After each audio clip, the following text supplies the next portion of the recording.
Do you want to go to lunch? No, I don't really feel like going to JJ's. We can go anywhere. Your choice. I'm buying. Can I get apps and zerts? Zerts are what I call desserts. Trays are entrees. I call sandwiches Sammy's, Sandoozles, or Adam Sandler's. Air conditioners are Cool Blasters with a Z.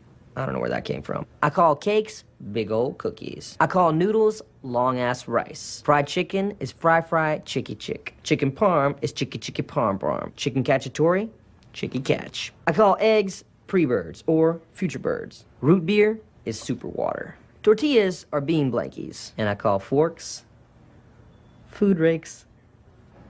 Yeah, you can get as many desserts as you want. Well, let's get in my Go-Go-Mobile Car.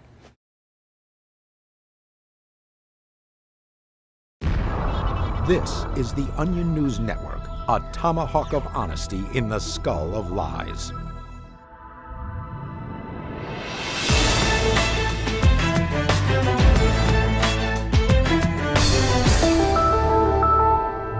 This is the Fact Zone. I'm Brooke Alvarez. Our top story tonight, Congress has passed a bill naming incomprehensible shouting the official language of the United States. After attracting the attention of several leaders in Washington last year, the initiative's political supporters argued for months that the nation should formally recognize incomprehensible shouting as the only truly American way to communicate. I'm sick and tired of listening to people who say that Americans should not know what they know, and that's not what it is and what the policy is. The red-blooded American is what we have in this day and age. But opponents say the legislation is unnecessary. Everyone already knows that if you live in America, you have to know how to scream and holler while making absolutely no sense at all. This is just cheap political point scoring, and it's blatantly unfair to those who have come to our country from level-headed, polite societies. The movement started in 2008 with a grassroots organization called Americans for Doing It Right because we gotta know, because who else, right? Come on! Under the new law, public school classes will only be taught in incomprehensible shouting, and government agencies will no longer offer translators to non-shouting speakers. In addition, a new test will be added to the naturalization process, whereby potential immigrants must prove they have a working knowledge of incomprehensible shouting before they're granted citizenship. I do export-import, and many of my clients, they are American. I have to learn to say things like, "Shut up! Shut your goddamn mouth! Let me finish!" And, "Oh, you son of a bitch! Oh!" The legislation still faces a potential veto from President Obama, who favors naming dulcet tones as the national language. Tomorrow night, the Onion News Network's special report from the Congo continues as we take you inside the bloody unrest in spectacular 3D. I'm surrounded by 3 full dimensions of horrific bloodshed. So keep your 3D glasses on, because you never know when somebody could be raped at gunpoint right in front of you. A full hour of in-depth coverage of the brutality like you've never seen it before. Spraying blood, machine gun fire, starving orphans coming right at you. Feel like you're on the killing fields with the Onion News Network's reporters. Feel the carnage. Feel more informed. Devastation in the Congo, a 3D special report tomorrow night at 8, 7 Central, only on the Onion News Network, the first name in 3D news.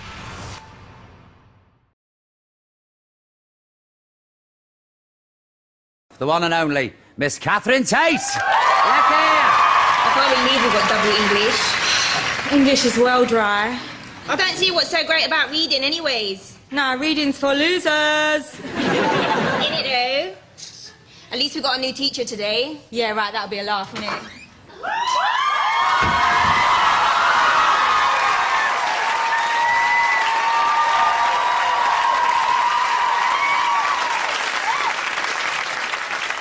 Morning. All right. As I'm sure you're aware, my name is Mr. Logan. I'm your new English teacher. Nice to meet you all. Hope you're all ready to get to grips with some Elizabethan literature. Let's all turn to page 53 in our poetry textbooks. I think we'll dive straight in with the bard himself. Sir? Yeah. Are you English, sir? No, I'm Scottish. So you ain't English then? No, I'm British. So you ain't English then? No, I'm not, but as you can see, I do speak English. But I can't understand what you're saying, sir. Well, clearly you can. Sorry, are you talking Scottish now? No, I'm talking English. Right. Don't sound like it. Okay, whatever you want. Now, let's get on with Shakespeare. I don't think you're qualified to teach us English. I am perfectly qualified to teach English. I don't think you are, though. You don't have to be English to teach it. Right. Have we got double English or double Scottish? Is your name Lauren Cooper by any chance? Yeah. Why? Your reputation precedes you. Any day. So, Shakespeare's sonnets. Sir. A sonnet is a poem. Sir. Written in 14 Sir. lines, the last two of which must form a rhyming couplet. Sir. Yes, Lauren. Can I ask you a question? Not just now. Can I ask you a question, though? Just wait. But can I just ask you a question? I only want to ask you a question. Can I ask you a question? I'm just asking you a question. Can I ask you a question? What is it? Are you the doctor?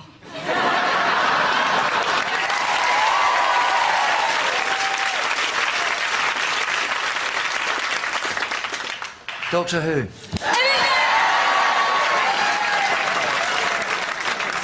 I don't know what you're talking about. You look like Doctor Who, though. I'm not Doctor Who, I'm your English teacher. I don't think you are, though. Lauren. I think you're a 945-year-old Time Lord. Listen. Did you just pitch up from Mars? Don't be ridiculous. You know your house, right? What? You know your house? Yeah. Is it bigger on the inside? Be quiet. If you park the TARDIS on a meter? Oh. Can we please get back to Shakespeare? Thank you. So... Do you fancy Billy Piper, sir? Right. You are the most insolent child I've ever had the misfortune to teach. Thank you. You're pointless, repetitious, and extremely dull. Bit like Shakespeare. You're not even worthy to mention his name. William Shakespeare was a genius. You, little madam, are definitely not. Now just sit there, keep your mouth shut, or I will fail you in this whole module right now.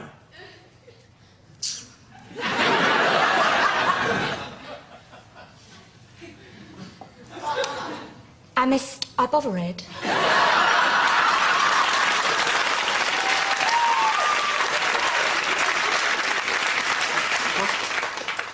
I missed I bothered, forsooth. Lauren. Looketh at my face. I don't... Looketh at my face. Stop it. Is this the bothered face that sees before thee? Right, I'm calling your parents. Are you disrespecting the house of Cooper? Art thou calling my mother a pox-ridden wench? Enough. Art thou calling my father a goodly rotten apple? Lauren. But he ain't even a goodly rotten apple. Listen to me. But he ain't even a goodly rotten apple, That's though. enough. Face it. Lauren. Bothered. Lauren. Look it. Enough. Look it. Stop. My That's liege. it. My liege. Enough. My Stop. liege. My Shush. liege. Enough. Bothered. Face Enough. it. Bothered. You No. take the high road and That's I'll it. take the low road. I ain't even bothered. I ain't even bothered. Look. Face. Bothered. Bothered. Face. Bothered. I ain't even bothered. My liege. I be not bothered. Forsooth, I be not bothered. Face. Bothered. I ain't even bothered. Face. Bothered. Shakespeare's sonnets. I ain't even bothered. My mistress' eyes are nothing like the sun. Coral is far more red than her lips red. If snow be white, why then her breasts are dun. If hair be wires, black wires grow on her head. I have seen roses damask red and white, but no such roses see I in her cheeks. And in some perfume is there more delight than in the breath that from my mistress reeks. I love to hear her speak, yet well I know that music have a far more pleasing sound. I grant I never saw a goddess go. My mistress when she walks treads on the ground, and yet by heaven I think my love as rare as any she belies with false compare. Bite me, alien boy!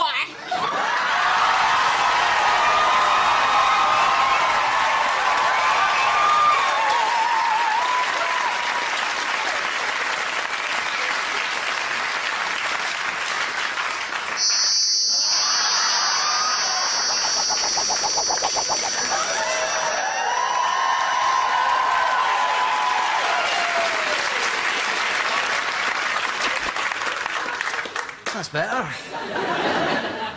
A rose by any other name would smell as sweet.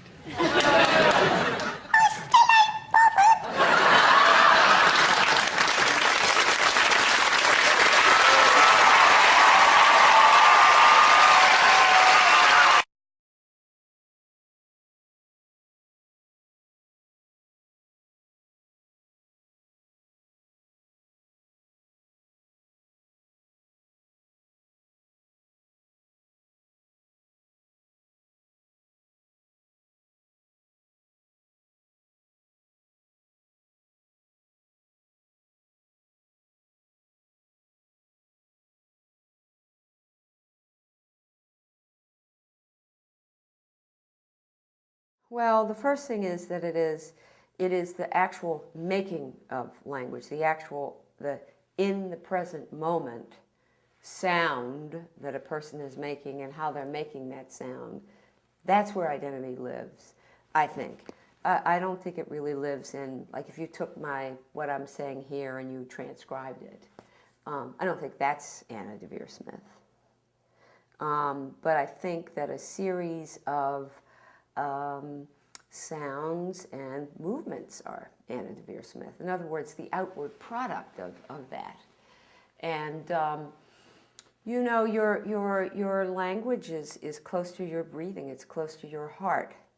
And usually what I like to listen for is the time when somebody says something in an unusual way. Usually I talk to people for about an hour, and for example, if they're constantly using upward inflections, you know, always speaking up, you know, everything they say goes up, which younger people tend to do. As I heard a very accomplished judge say, when asked what advice she could give to young women lawyers who are trying to make it, is don't do that, because what does it say to the judge if you come forward and say, Your Honor, my client is not guilty? Sounds like a question, right? So if someone's talking all like that, what I'm going to listen for is the time that they don't do that. And that's what I would start to study as a way of characterizing them. Whereas I think a professional mimic or an impressionist would pick the thing they do the most, because that's what an audience could then identify as that person. So an impressionist doing George Bush is going to try to find the gestures and the, you know, the intonations that he keeps using over and over again. But if I were to study him, and I haven't really, I'd look for when he did something that wasn't what we've seen. I went to Washington and I interviewed 520 people or more. And I was surprised that I would say of those people, the person, Clinton was probably among the 5 who had the most musicality in their language. In other words, in Washington, I would say you begin to find less and less expression than you find in other places, because people are very careful about what they say. They're going to be judged for what they say. They could say the wrong thing or say it the wrong way and never live it down. So they have, as someone said very eloquently, what Thomas Jefferson had, which is that Thomas Jefferson could never be found in verbal undress. And so that kind of verbal dressing makes it harder to find music in the language. I'm trying to find the time that people start to sing. I call it singing. Not actually, you know, la la la la la, but they really start to open up rhythmically. More than, again, what's the text? It's more about this singing, as I call it. And I was surprised at the extent to which Clinton sang. And the other thing about Clinton that I enjoyed was that he brought truth to something that a linguist had actually told me many years ago when I told her what I was trying to do, that is to say, a form of getting people to sing. She had said to me, well, I'm going to give you 3 questions that can ensure that will happen in the course of an hour, if you only have an hour to talk to people. And the 3 questions were, have you ever come close to death? Do you know the circumstances of your birth? And have you ever been accused of something that you didn't do? Now, when I first started my whole process, which I call On the Road, A Search for American Character, all of my plays are part of that series, I originally just sat with people who I met on the streets of New York and talked to them about whatever they, you know, if they sold milk, I talked about selling milk, or a stickball in the street in one case, or being a lifeguard at the Y. I'd sort of talk to them about what they did, and then somewhere in the interview, I'd ask those 3 questions. And lo and behold, every time I did, people would start this singing that I'm talking about. So when I finally got an interview with President Clinton, which wasn't easy, and was told that I would have 10 minutes alone with him in the Oval Office, I knew that I had to have a question that would cause him to use the entire 10 minutes without me having to say anything. And the question I picked was a version of one of those three questions. And it was, Mr. President, do you think you're being treated like a common criminal? Which is a version of, have you ever been accused of something that you didn't do? He spoke for 35 minutes. And as people, would come into the office, Mr. President, you need to rest your voice now. Okay, bye. So I was really happy to see that something that I learned, 30 years before, or not quite 30, 20-some years before I met him, actually was in good stead. As much as, I had researchers, I had everything in the world to try to find the question I should ask President Clinton.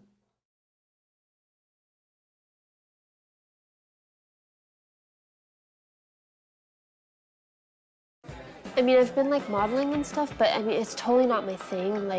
I just think I'm a nerd, I've been into video games and comic books and stuff.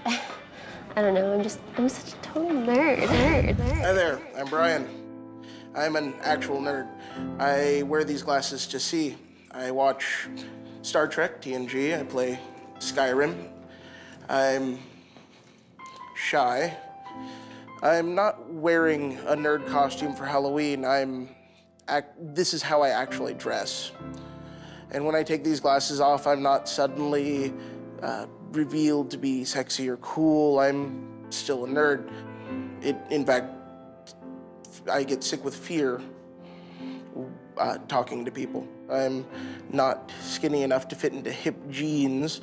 The only reason I'm not very pale and actually have a tan is because I went eventing a couple weeks back and got to dress up and run around in a field. It sucks. I mean, it's, damn it. Why, a sexy girl who went and saw a second week screening of The Avengers is not a nerd. A real nerd is ashamed to be called a nerd. So please, get real. If you're not a nerd, don't call yourself one.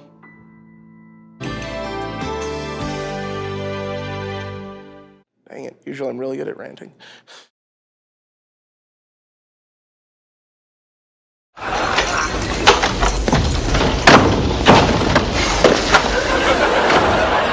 So, what do you think? About what? About the opera. Nah, I don't want to go. You gotta go. I don't like the opera. What are they singing for? Who sings? You got something to say? Say it. Jerry, you don't understand. That's the way they talk in Italy. They sing to one another. All